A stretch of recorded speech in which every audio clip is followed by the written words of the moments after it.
If you're not like willing to work hard and commit, even if you are willing to pay, for the best coaching, the best program out there, no one's going to do it for you. You have to actually take what you're learning and implement it and hold yourself accountable or tap into extreme accountability around you to really achieve those big goals that you have for yourself. Hey there, I am Dr. Jason Balara, and this is the Know Your Why podcast, where we explore the why behind success. Every week, I meet with real estate investors, veterinary entrepreneurs, mindset coaches, authors, and fitness professionals to uncover their why and how it drives them on the winding road to success. What is your why? Hi everyone, I'm Jason Balara, and this is the Know Your Why podcast. Today I'm here with Tim Kelly. Tim is a real estate investor and educator, best-selling author, speaker, high-performance coach, model and actor, which that we didn't even talk about that before we started recording, and sits on the board of directors for Active Duty Passive Income. Tim's bio is incredibly impressive, and Tim, as I told you before we started recording, I'm going to let you talk about a lot of it, but I just want to say thank you for coming on the show today. Thanks for taking the time out. I'm really looking forward to this conversation. So thanks for being here. Yeah, no, Jason, absolutely, man. It's a pleasure. Let's get into it. Yeah, awesome. Well, let's start. Let's hear about you, hear about your background, hear about, kind of what got you where you are today. And I know we touched very, very high level on it before we started recording. So I think there's a ton of stuff we can dive in on, but let's give people that sort of picture. Yeah, no, for sure. I mean, grew up middle class. I was just like a simpleton from the suburbs right outside of Chicago. So Midwestern kid, all my family, everybody, most of the people that I love are up right around the city of Chicago. I grew up Arlington Heights, Illinois. And then kind of had a bunch of different jobs, was like fine in high school, ended up joining college, getting into college right after high school. That didn't work out. It wasn't my jam. I just wasn't focused, wasn't having fun. And I just didn't see the purpose of it at the time. And that's funny because of, what happened in the future. But then I dropped out of college and I kind of just had different jobs, was playing in bands. I've been playing drums all my life. And that's kind of just always been a passion of mine. And then I ended up joining the military. I was in the Navy, 21 years old, joined the Navy, went to go travel the world and just deploy. And I kind of was in that for a while. And 10 years in, I was getting ready to go on this deployment.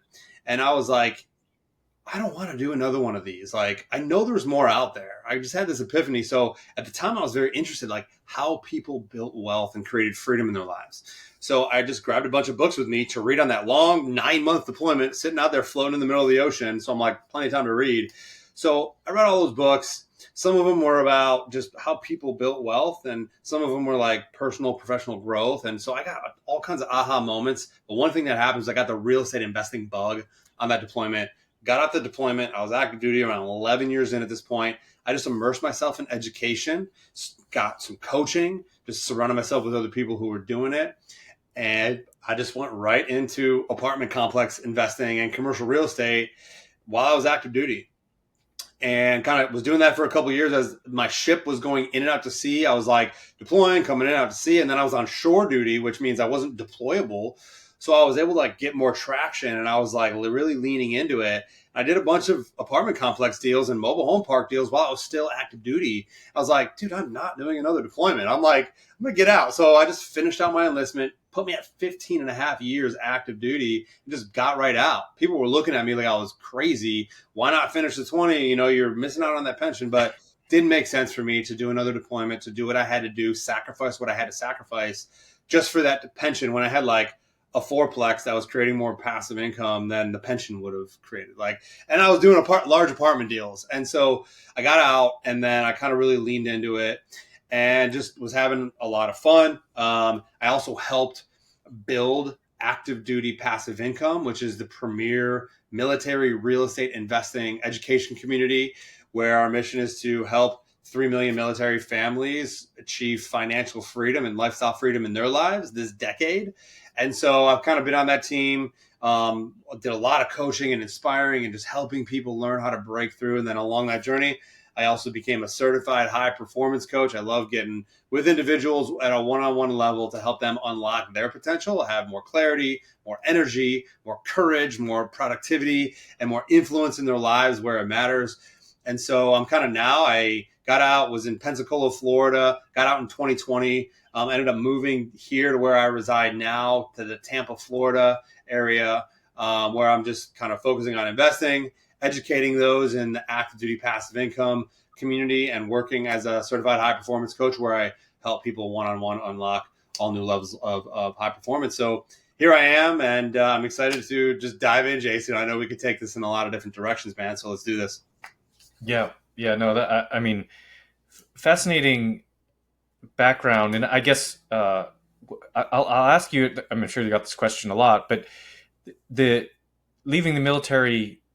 First, I should say thank you for your service. I truly appreciative of our military, but leaving the military after 15 and a half years, I've never served in the military. I don't necessarily understand how the pension things work, but I do know like there's that sort of 20-year magic window, and I would imagine that sort of walking away from that, and I don't know if you get partial or how it all works, but I would imagine that was a big decision to make at that time for yourself and kind of the people around you, the people that, again, I'm sure people acted as if it was crazy, but I think it's probably worth talking a little bit about, kind of the mindset there and making that decision. And I'm sure some of it is truly a math problem, but also, there's some level of that there's got to be a real mindset shift.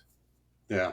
I think the people who were in, kind of watching what I was doing and like looked at me like I had two heads when I was like, yep, at 15 and a half years, I was a senior enlisted leader. So I was kind of pretty high up in the ranks. Yeah. And I told them I was getting out. Like those individuals never had any kind of other option or plan. Like all they know is like their W-2 military job.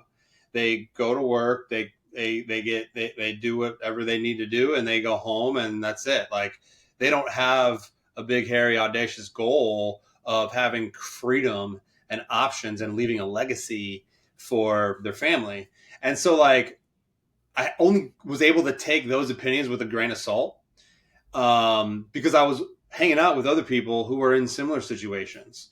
And I was in a place where I literally had to route a request up the chain of command to take more than 3 days off, to like try to go on a vacation or try to enjoy my time or like go to a conference or do the things that I wanted to do and spend the time that I wanted to spend. I had to route a request form and get it approved by multiple people just to enjoy my time. Right. And so I was sitting there. The decision was made at about 12 or so years. I'm like, I'm getting out. And then once I knew I was getting out, I stepped on the gas even more. And I like created more momentum and did more deals, was really getting a lot of traction with the active duty passive income community, was really making a big impact there. And by the time like my enlistment was up, I was at 15 and a half years. And it was like not even a question. What I had and like what I was doing outside of the military, I was way more passionate about that. I saw like the tangible results of all my hard work.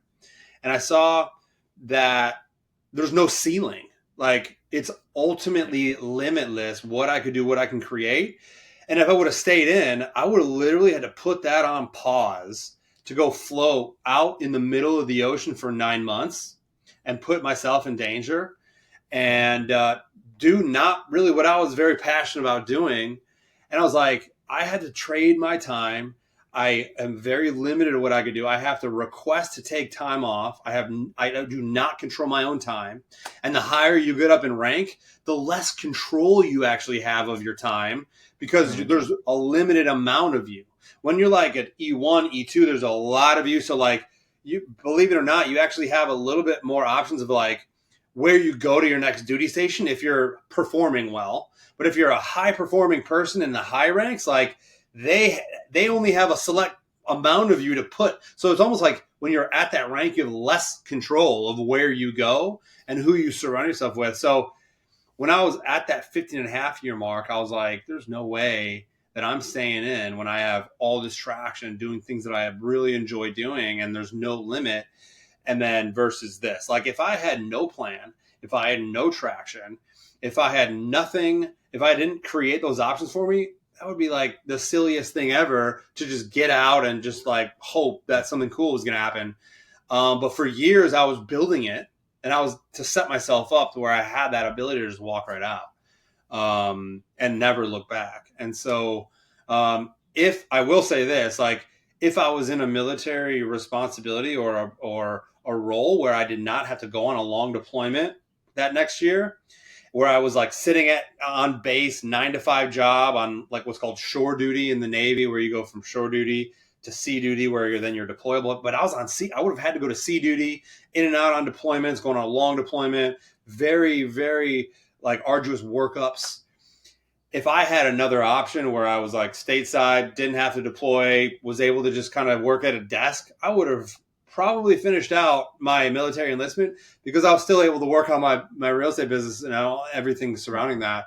But that just wasn't my situation. So I just didn't make sense for me to stay in at that point. Yeah. No, I mean, makes a lot of sense. And I think that probably the biggest piece there is just that you had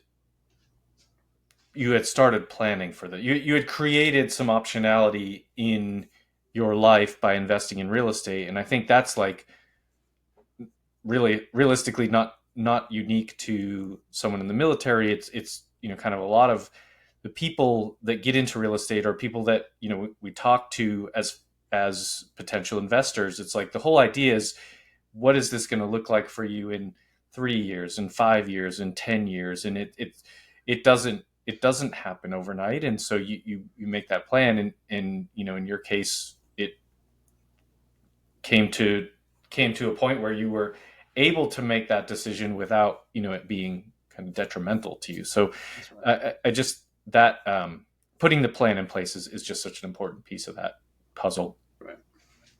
And so when you got out and you were focused kind of exclusively on real estate, and I know you said you got certified high performance coach, like what sorts of things, how did that structure work for you? I know people leave jobs or people leave the military or whatever, where you have a lot of structure, and then you kind of step out into entrepreneurship, and it's almost, at least it was for me, like it was a little bit scary to lose some of that structure that even my W-2 job, it's like, I know I have to be at this place, this day, at this time, and suddenly all that's gone. So how did you, tactically approach that? No, man, that's such a good question. So, I mean, I'm still figuring out the best way to like organize and put structure around, because like as an entrepreneur, it's like every day is different, and you're still trying to create systems and process that make sense. And then the minute you think you do create a system or process, something changes, and then you have to change that system or process, right? So, I think part of it was the fact that there was so much structure. That was something I was used to having that, and like I learned something very important. I learned a lot of stuff in the military that has really helped me get to where I am today. But one big thing of it, it was like, if it's not written down, it never happened, right? So like just documenting everything, making sure everything's written down, and like for like everything that you do, you create some kind of standard operating procedure or an SOP in order to kind of like not just do the work, but like build it so then you could replicate it and you could pass it off and delegate it to somebody else so you can continue scaling and then, make the most of your time. Like I said, I'm still like really figuring that out. But as an investor, it's like surrounding myself with other people and investing in my own growth and development.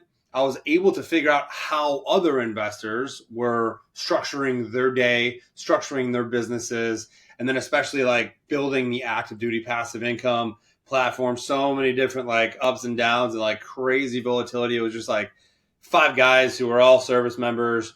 At one point we were just like building a community, trying to help other past and present service members and their families like learn how to build more wealth in real estate. And for a while it was kind of like a passion project, but then we were growing. We're like, we need to turn this into an actual business and like put systems in place. Then we implemented EOS. And if you're not familiar with EOS, if you're listening, is the Entrepreneurial Operating System. First exposed in the book Traction by Gino Wickman. But it's a operating system for entrepreneurs, whether it's a small business, medium-sized business, or even large businesses that you just like plug in. You figure out how to create mission statement, how to create a marketing plan, how to run your meetings, how to set your goals, like how to actually like track your goals with scorecards.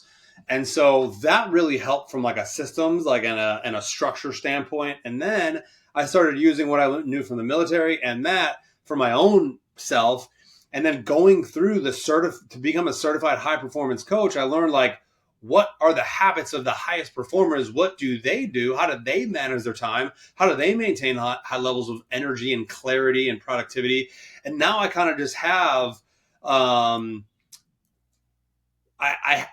gather everything that I've learned from like kind of those 3 buckets in order to help me, continue my journey as a high performer and help other people do the same. And so there's still always things that are moving and changing. And that's something that entrepreneurs have to just get used to, being agile and being able to pivot and overcome obstacles. That's just part of the process. So does that answer your question, Jason, or do you need some more clarity on that? Yeah. No, that's great. I've heard, funny enough, I have Traction, and just that's like one of the ones on the stack that hasn't got read yet. But I've heard a lot of people talk about that as a very, very impactful book, and then implement the systems and have real success around putting those into place. But I think the without that, it is hard to make that transition from really, really structured to like we all talk about, I really want my time freedom, like that's why I'm doing this, and that's 100% true. But sometimes like time freedom is hard to manage. There's still stuff that has to happen. It's just nobody's telling you when to do it. And so figuring out how to best manage it. And I remember, I mean, for me, it was when I first left my W-2 job, it was like really like cyclic. Like I would like bust my ass for like a week or two and then just be so burnt out that I couldn't do anything for 2 days. And then it'd be like, and I just kept doing that. And I was like, this doesn't work well. I'm like, I don't know.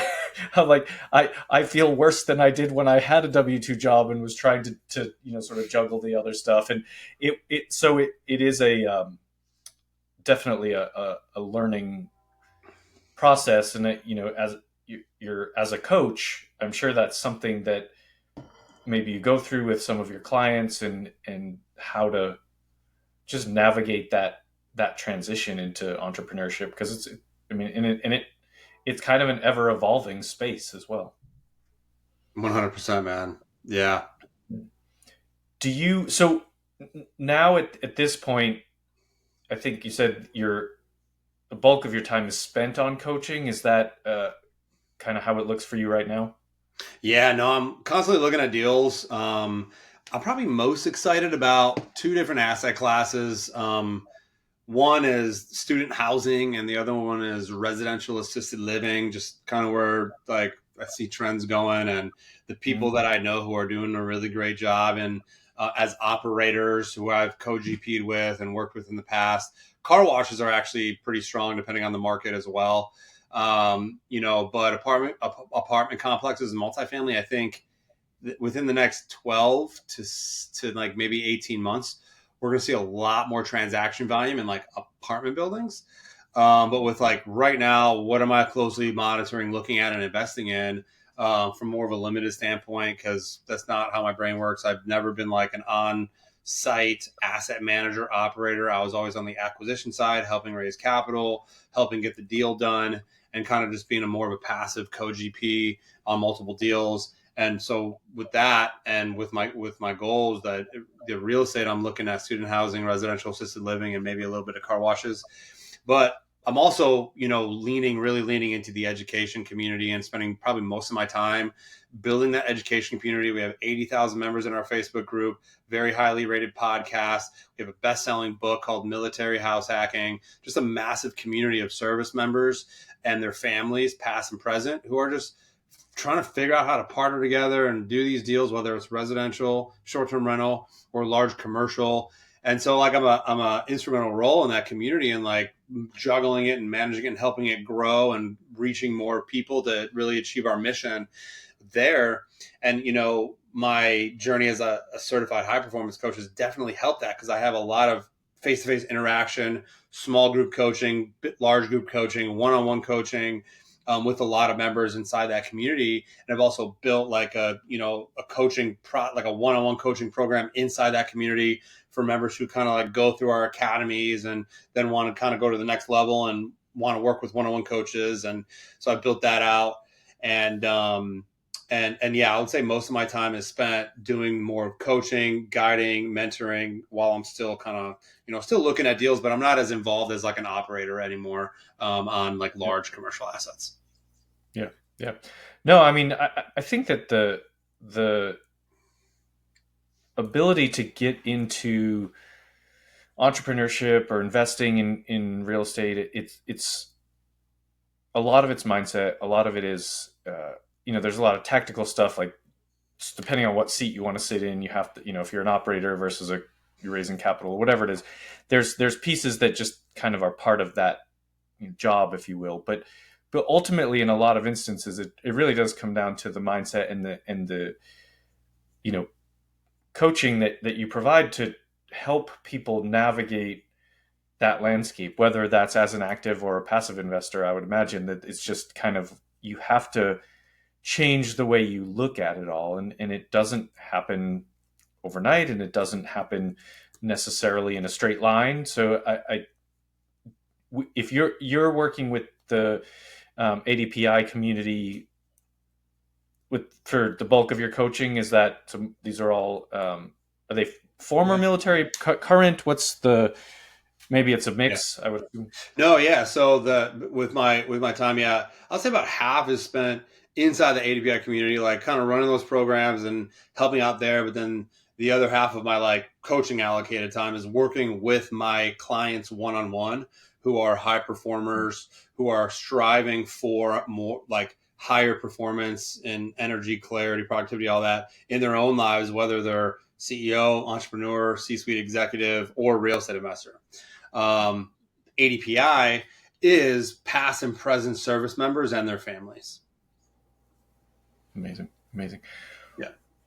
Where do you, when you're coaching clients, where do you feel are some of the main, I don't know if you want to call them bottlenecks, pain points? Where do you find people come in with like the biggest struggles, I guess, that need adjustment? Yeah. No, man, I love talking about this. There's a lot, and a lot of it is tied to fear, in some way, because people that have large, big, ambitious goals are going to obviously face larger, more ambitious challenges, as well as mental blocks, mm-hmm. And one is overcoming self-doubt, and like 3 big key concepts to understand about overcoming self-doubt that we all face with is number one is it's normal and manageable. So everyone experiences self-doubt. The highest performers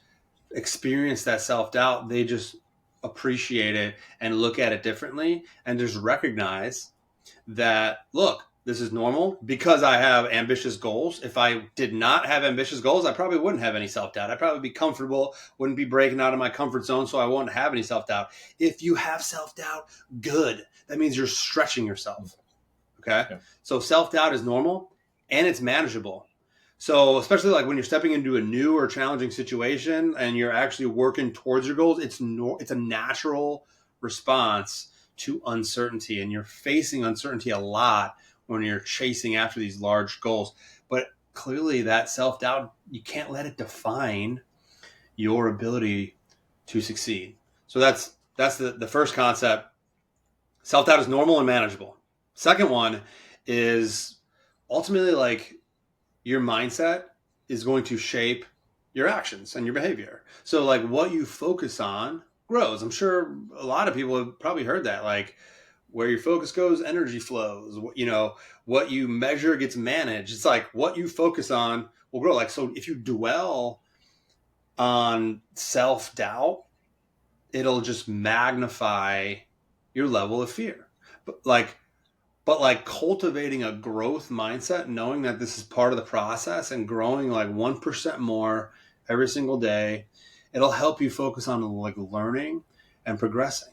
And like, you can't expect like from where you are now to where you want to be like just a straight trajectory. It's going to go boom, boom, boom, boom, like all backwards, all over the place. It's like, it's not a straight line. Like, so you have to understand, like, it's part, like going like this is part of the process, right? So recognizing like that self-doubt is a signal that you are growing. And that's a signal that you just need to grow into the person to match the goals you're trying to achieve, right? So second one is your mindset shapes your action. And then the third one, to understand, like, how do you really get rid of that self-doubt? Confidence is built through repeated action. So confidence doesn't come from just like eliminating the doubt, but from taking small, consistent action despite it. Like each small step, like it just chips away at that self-doubt. And I know this, over the last 2 years, I was in a very dark place. I went through a very ugly divorce. Never thought life would get that difficult. I had a ton of self-doubt. I was like, who am I? What am I doing? I'm supposed to be a certified high performance coach, and I can't even get on top of my confidence. I can't even tackle my own self-doubt. I don't know where I'm going to be within the next 6 months to 12 months. Like, I had a lot of those crazy dark thoughts. But what I really found is like the days that I like looked past that and continued taking small action, like a small action step, like gives you that freedom and allows you to believe like, look, I can do this, because one action step will reveal the next action step will reveal the next one. So each small success like chips away at self-doubt, and then you're just going to prove to yourself that you're capable. So those thoughts are normal, but you have to continue to take action despite those thoughts to prove to yourself that you're capable. Yeah, man, you gotta, yeah. So those are kind of the concepts. I'd love to even dig deeper, maybe give practical ways to overcome self-doubt, but we could pause there. We could take it in a direction, man. It's your show. So, I would love to continue. No, I love that. And I think just the point about, self-doubt being normal. Like if you do things you've never done before, like probably be weird if you didn't have a little bit of fear, a little bit of self-doubt around it, but you just can't let it stop you. And so, yeah, I'd love to hear, some of the real like practical tips, tricks, insight, whatever you have to help people that are facing that. Like, okay, yes, I get, like conceptually you can say, yes, it's normal. Okay. And if I take action, that's going to help me feel better about it. But I do think sometimes it's just like people pushing, they don't know what action to take, I guess, is really kind of what this is where it matters. And this is where I think I really separate myself as a coach, because I actually care. And unless you inspire your coaching student to like take action and commit. No matter what, I don't like throwing out concepts. I want to deliver action and practical application. Number one, like the one best way to overcome self-doubt is to like challenge your inner critic. When you hear that, that's the demon, that's the devil, that's the enemy. It's not God, right? So you got to challenge your inner critic, and how do you actually put that into practice? When you hear that, literally have a note or a journal and you write down those thoughts and counter them with evidence that simply just like disproves them. Like, for example, like if you're thought like, I'm not qualified to do such and such, literally just like write that down. Like, this is my self-doubt. I'm not qualified. And then underneath it, you just list out your past achievements, skills, or anything that you have done or steps that you've taken to show that you are qualified. Because in most cases, it's just complete and utter crap. And that's untrue, right? From critics, the devil, like however you want to frame it. But the purpose of all this, like, it helps you reframe your perspective, and it helps you like remember and recognize your strengths, right? If anybody has ever read The Gap and the Gain, that's amazing.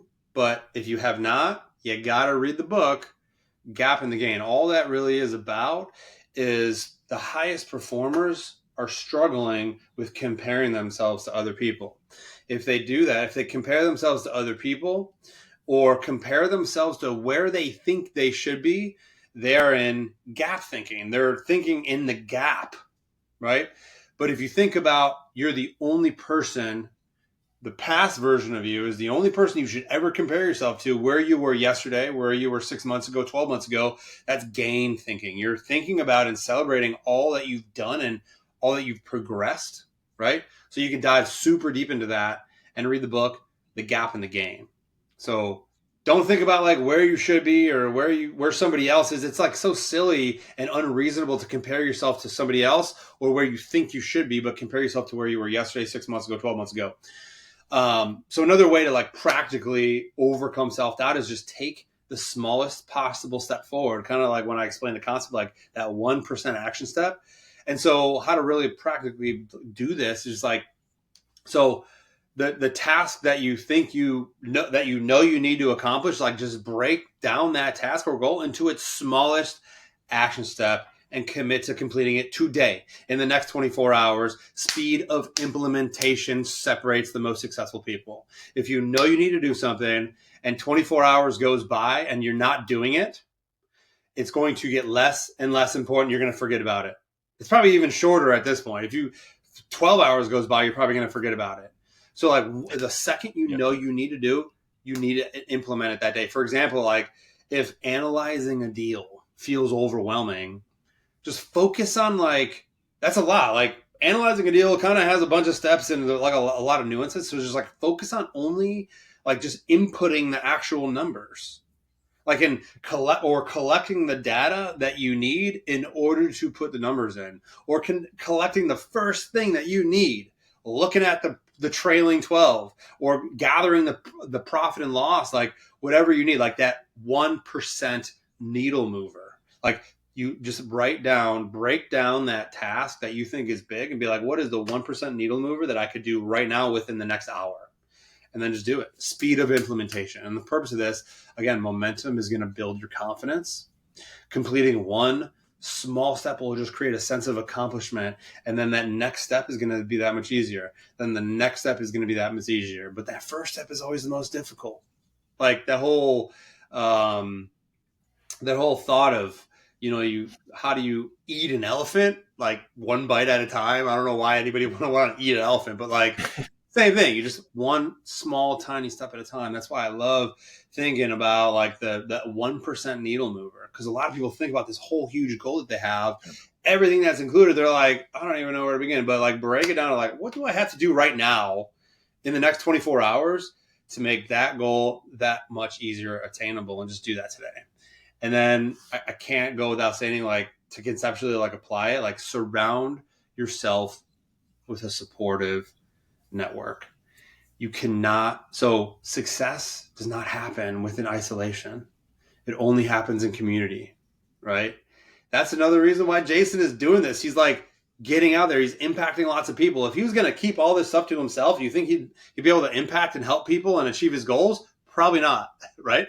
So this is the whole purpose of like sharing your goals and your self-doubt with people that you could surround yourself with and that you trust. If you don't know where to go, there are so many people online that you can connect with. Yeah. There are local real estate investment associations, people that you can meet in person.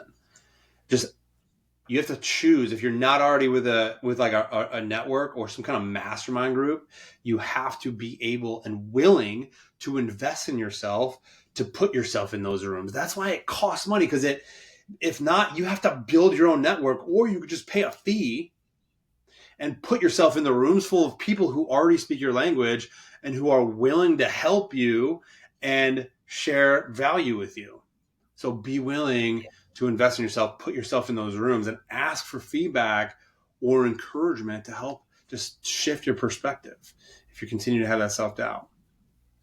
Yeah, no, I completely agree. And we've actually talked a lot about like the mentorship and coaching is a part of that on the podcast. And I've had a lot of really great mentors in life realistically, but Yeah. if we say specifically to real estate in the recent years that have helped me a lot. But yeah, it's interesting. You have to invest in yourself, and you're going to pay one way or the other. It's going to be you can pay for the coaching and the mentorship. You can pay for the sort of to get yourself into one of those ready-made networks, or you pay with time, and it depends what you have, right? Like whatever resource you have available to you. If you have the time to go out and build your network and go to the local real estate investment, so or online or whatever, like there's ways to do it that don't cost money but take time. There's ways to do it that take more money. It doesn't, but as you said, like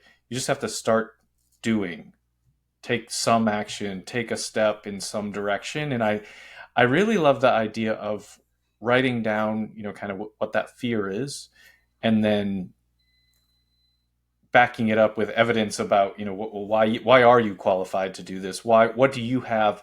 Because we all do. And I think that's a thing that, it's pretty easy to lose sight of when you're trying to accomplish some big goals. You're trying to do something new. We all do have a past life to draw from with regards to skills and experiences, and how can you apply it to, that's a thing that I've heard that a lot from mentors myself. Like, take what you have and apply it. It's not easy to do, but the idea of kind of like listing it out and writing it down is in the exercise of kind of forcing yourself to do it. I think is got to be sort of tremendously impactful. And when I've done that, it's amazing to, if someone just asks you the question, what can you take from your past life? Like, where can you provide value here? And like in my mind, it just goes blank. I'm like, nowhere. I cannot be valuable in any capacity. But if you actually start to sit down and write it out, like we all have that. We all have some thing that is can be of value to others, and just looking at it from that perspective, I think is a super effective sort of tactic to use in that scenario. Dude, I'll tell you, my life completely changed when I started working with one-on-one coaches, and this is the whole reason why I became a certified high performance coach. I was giving out so much free advice. Even in the military, I was what's called a command financial specialist, where I was helping service members who are just trying to figure out their finances, or trying to apply to a special program. They have to go through a financial evaluation and sit with a command financial specialist. So I realized the need, and then I started giving all kinds of free coaching. Then people, when I was active duty, saw me get into real estate. They're like, hey, how did you do that? What are you doing? So I would give all this free coaching because I'm passionate about it. I just want to help people that are around me break through and learn. And then I'm I need to put some framework and structure around this. I'm I want to get a certification or something. Then that led me to becoming a certified high performance coach. So my life completely changed when I started working with coaches, and that's one of the reasons. And so there's a couple, there's two different people, people who want to get involved and who are willing to put in a lot of work. And if they're willing to put in a lot of work and trust other people, hiring coaches and working with mentors and being paying for high quality education is going to fast track your success, right? Mm-hmm. If you're a type of person that's willing to put in a lot of work, but you're not willing to pay for other people, then, it will take 10 times more work, or even more, because YouTube University, there's a black hole of information out there.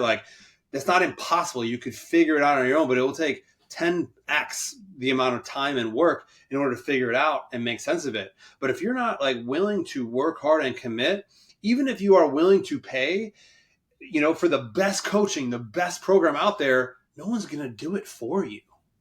Yep. You have to actually take what you're learning and implement it and hold yourself accountable or tap into extreme accountability around you to really achieve those big goals that you have for yourself. If you have big goals, it's going to take work and commitment and sacrifice, right?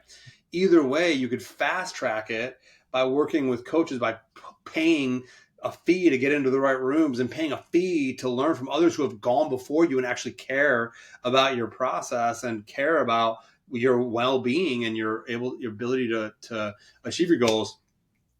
But I'll just say that I'm a big advocate. You don't need coaching and mentorship and guidance, but it's a lot more difficult to figure it all out on your own. And I just wanted to kind of just leave it at that. And then I think there was something else you said, but I lost thought. I wanted to jump in, but no big deal, man. This is something I just have a lot of thoughts on, the whole coaching and mentorship piece, because it's changed my life for sure. So and I mean, same here. I've had a ton of really impactful mentors and coaches that have helped me through times, good and bad. So, well, Tim, clearly very passionate about this. I would ask you, I ask every guest based on the name of the show being Know Your Why. What is your why? Like, I think it's clear you're a passionate person. You're driven to helping others. I wanted to just give you the platform to articulate that for the listeners. Yeah, man. I just had the whole why, I think, just continued growing and growing. And from where I first started, I was in the military. I had that epiphany. I did not want anybody else, especially our federal government, to control my time. I wanted to be able to do the things I wanted to do with the people I wanted to do on my own terms. And I was very fortunate to be like exposed to the real estate investing vehicle as a tool to get me there. And so my why was just to provide more options for my future family. And that's another big reason I didn't even mention at the time I got out. Like, I was just about to start a family. And so like, I did not want to have to go on a deployment and leave my kids like just sitting at home wondering where their daddy is at, why he's not around. And there's, oh my God, it's sad to know how many moms and dads are just like leaving their kids for 6, 9, 12 months at a time to go serve the country, who are not getting the respect they deserve. And so there's really nothing you could do about that when you're active duty and you're at the mercy. So, I mean, my why, I think, was just to be able to give more options and create more options for my future family and just like leave a legacy. And then also break some curses that were in my family surrounding the idea of money and like the scarcity mindset. I just wanted to break that generational curse. And I think those are like two of the biggest driving factors that still hold true today. The reason why I get up early, hit the ground, focus on maintaining high performance, helping as many people as I can achieve what they want, because I believe the more people I help get what they want will obviously allow me to get the things that I desire and the level of time and abundance in my life as well. So I think those are really the two driving factors for me and in my why. Amazing. Tim, when people hear this and they want to connect with you, what's the best way for them to reach you? Yeah, man.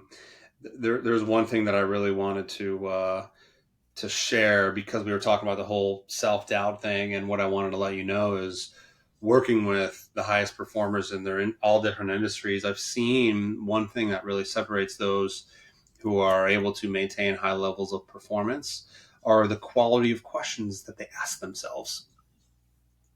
And one of the questions that, like, when you're faced with self-doubt, I'm going to give you this one question. And you should be writing this down because it's profound. A very simple question.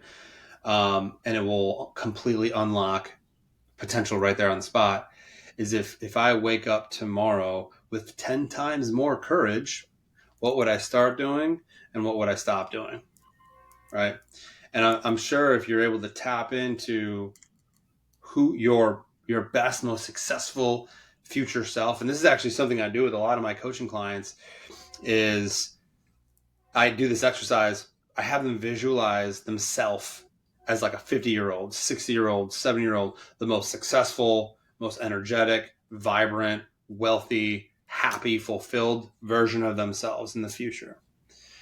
And you're faced with any kind of situation that's tough, a challenging conversation you have to have, or struggling with self-doubt, tap into that version of yourself and say, what would they tell me to do right now in my situation? And that is a very simple thing that you could do at any day, anytime. Tap into that to just 10x your courage. Ask yourself, if I had 10 times more courage, what would I wake up tomorrow and stop doing or start doing? And even ask your future best version of yourself, what would they coach me to do? What would he coach me to do? What would she coach me to do in this particular situation? I just really wanted to leave you with that. That has helped me tremendously, and a lot of my clients that I'm working with, especially based on the feedback on like asking them after working with them for like 6 months, what have been the most profound, concepts that you've gathered, and they say that's one of the biggest things, as well as maintaining high levels of energy, physiological energy and psychological energy. But that's a different topic. But the best way to get a hold of me, pretty much my handle on all of social media is at the Timothy Kelly. So LinkedIn, I'll start with that. I'm probably most active on LinkedIn. If you're not on LinkedIn, get on LinkedIn. If you're trying to accomplish big goals and do big things. So at the Timothy Kelly, and then same thing with Instagram at the Timothy Kelly, X at the Timothy Kelly. And then, Facebook, I'm, at the Timothy Kelly or / the Timothy Kelly. There's a lot of Tim Kellys on Facebook, but you can find me. And then, of course, if this is resonating with you, and I would love to just hop on a conversation with you to get to know you a little bit. We could probably share war stories or, swap ideas and help each other. Happy to give you any more feedback or coach you and give you my direction based on your situation. You can just shoot me a text and we'll just schedule a phone call. We'll just hop on like a 30-minute phone call.